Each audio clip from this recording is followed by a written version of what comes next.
Why can you cancel on yourself for like 100 times and never ever canceling on your friends? Today was day 5 of the Friction Maxing Challenge, and generally I woke up sick. I said today's the day that I'm gonna skip everything. I didn't do that, not because of some insane willpower, the exact opposite reason. It's something that I actually read a long time ago about this concept that researchers call the intention behavior gap.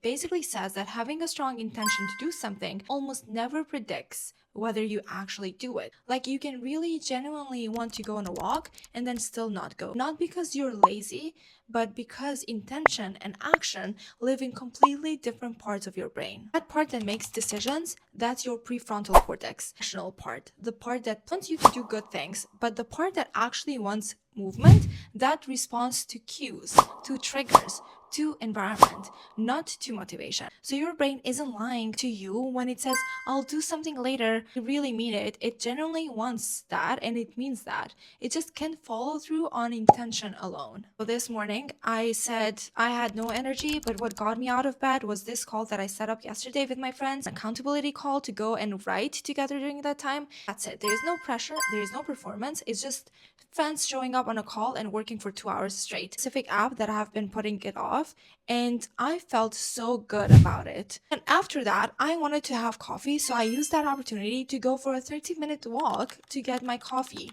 I did none of that because I felt like it.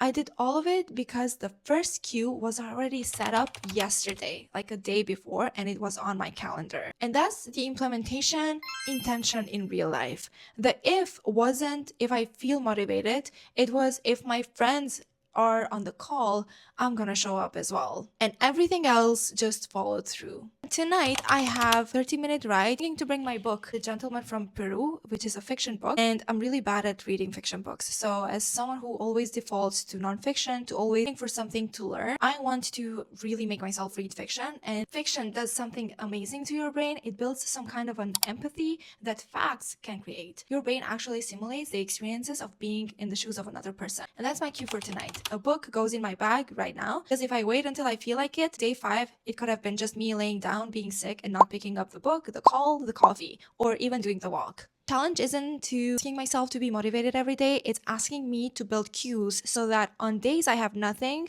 no motivation, the environment does the actual work for me. It's day 5, I walked sick, I did 2 hours of building, read a book on a car for 30 minutes both ways.